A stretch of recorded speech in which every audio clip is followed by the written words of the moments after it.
We all know this experience. It's late afternoon. You just want to quickly run into the next store, get some groceries for the weekend. You may even have a list. And now think about what you do when you're hungry. You do this. You end up with so much more than you ever wanted to buy. Have you ever wondered how we make a decision and why we sometimes make so seemingly irrational decisions? I wonder about this quite a bit, and I have the luxury to do this for a living. Many of us, including myself, I love to believe that I'm rational.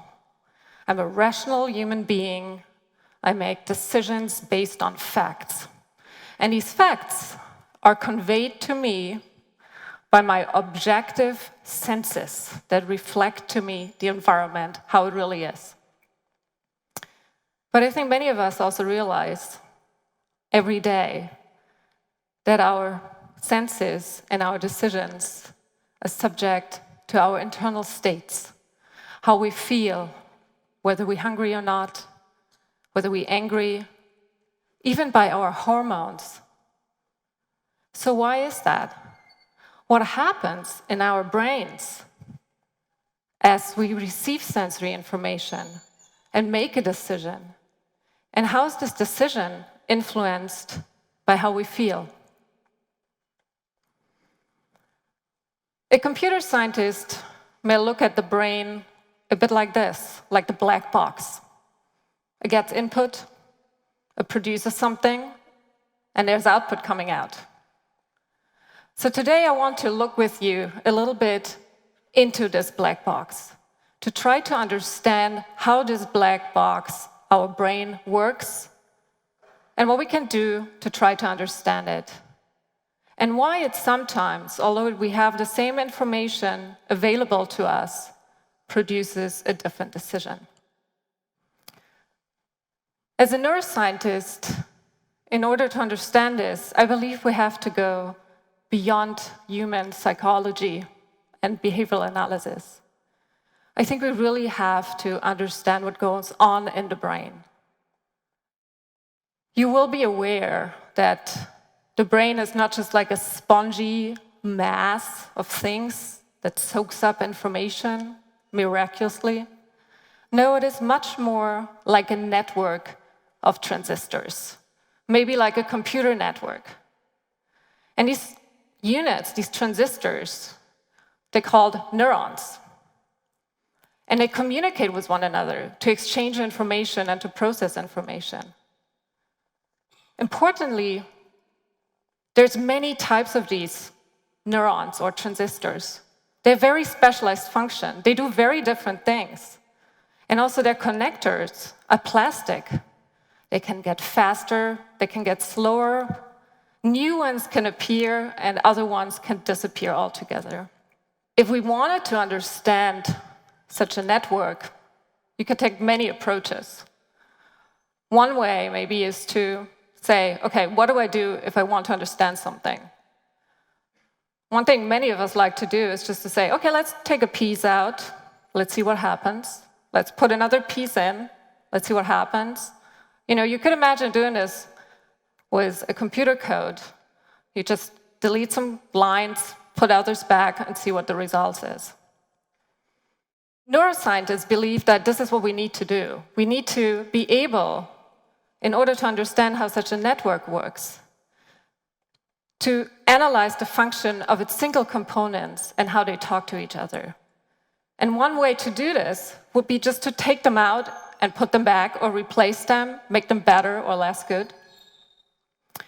But obviously, thinking of the human brain, this is currently not possible, right? You cannot just take pieces out and put them back in.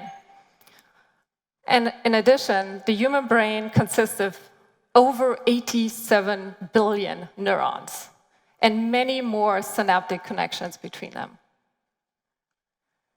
So while this is not possible with the human brain, we can actually do it with another brain. It's the cute little fruit fly, Drosophila melanogaster. You all know it, you all dislike it. I love it. So, Drosophila processes information.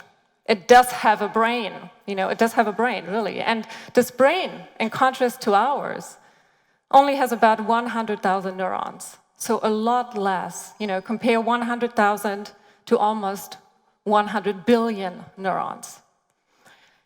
And in addition, about a century or so of great inventions of all kinds of neuroscientists and scientists, geneticists over the world, has put us in a situation that we have fantastic genetic tools that allow us to manipulate the neurons in the fly brain one by one. And in addition, more recent work has given us the knowledge of how neurons are looking like in the fly brain, how many are there, and also how they're connected to one another. But you may wonder, what does it have to do with humans? Well, it has to do with humans quite a bit. Because just as this fly, we're animals. And just as us, this animal is confronted by sensory information all the time. It needs to process the sensory information. It needs to use it to make decisions. And these decisions are, remarkably similar to some of ours. Decide what the best food is. Avoid danger.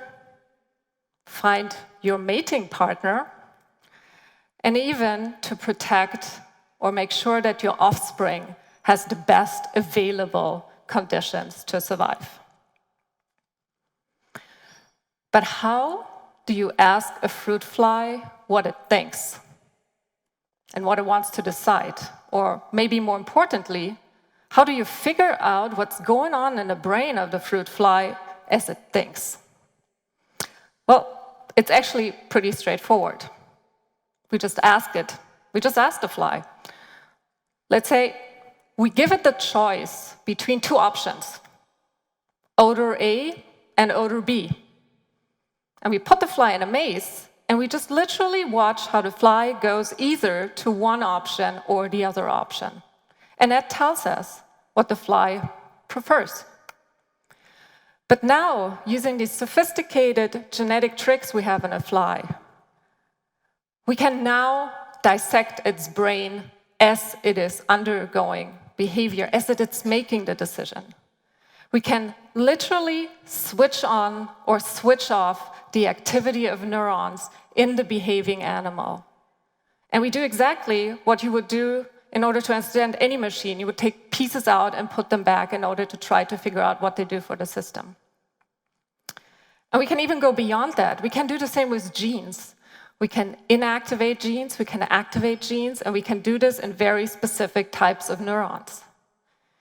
And using all this, we can then start to understand what genes do what in which neurons, and how these neurons form part of a network, and how this network controls a decision.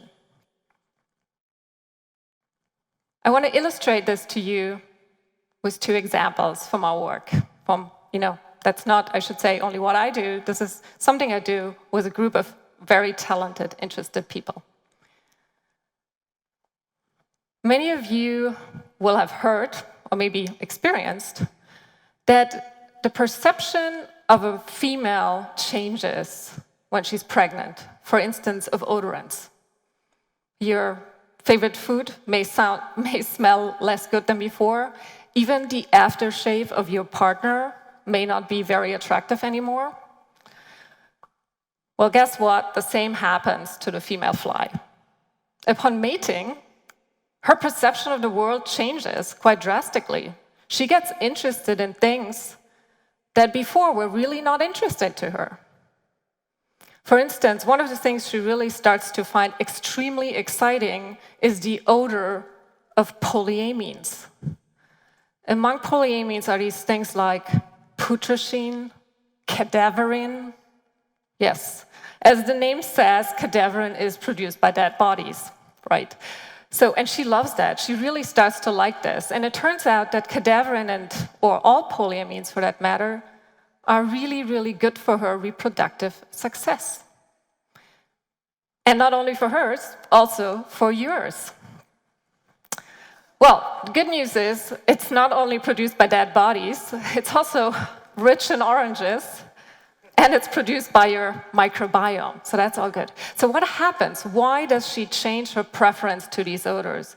Well, upon mating, there's a signal that travels from her body into the neurons of her nose, and it changes how these neurons detect deodorant. And this change in the neurons of her nose is sufficient to make her perceive the world differently and to trick her into believing that polyamines are much better than they were before. I like this example because I think it illustrates how a change in our bodies can change the neurons in our sensory organs, such as the nose, and this is sufficient to change our perception of the world around us. My second example deals with another decision, the decision of whether to continue or to give up. And I like this example of this little girl here trying so hard to play the violin. Reminds me of my daughter. And she's not giving up, although you can see from her facial expression, it's really, really hard. So why is she not giving up, although it's so hard? What happens in her brain? Well, let's ask the fruit fly. We can do this by putting the fly on a little ball and put some really yummy smelling odorant in front of her, like deodorant of food that she loves. And so the fly is just gonna run after deodorant, hoping that there will be food eventually. You do this with a fly that's not hungry, you put her there 2-3 times, she gives up, not interested, no motivation. You do this with a fly that's hungry, and this fly keeps running and running and running and running after deodorant and does not give up. It perseveres, it persists. And as you know, persistence is so important. So what happens in the brain of the animal in order to persist? Using these tools that I described to you in the fruit fly, we can now find out which neurons in the brain signal to the animal to persist. And we found out that there's very specific neurons in the higher brain center of this animal that produce the neurotransmitter dopamine. And these neurons signal to other parts of her brain that don't give up, keep going, because this is what corresponds to your need state. You're hungry, so keep going.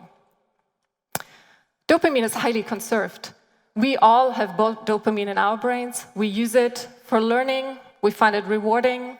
It's been implicated in addiction. Hence, too little dopamine may be a problem because you do give up.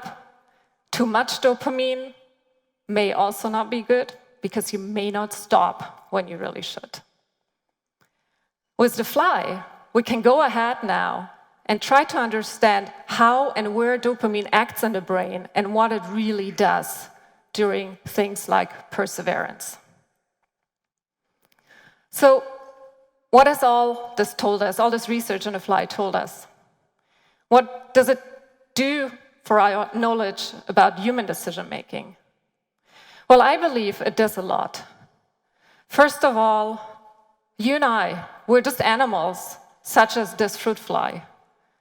And as I showed you, some of our decisions are very similar. And just like us, also the fruit fly's decision-making is influenced by her internal state.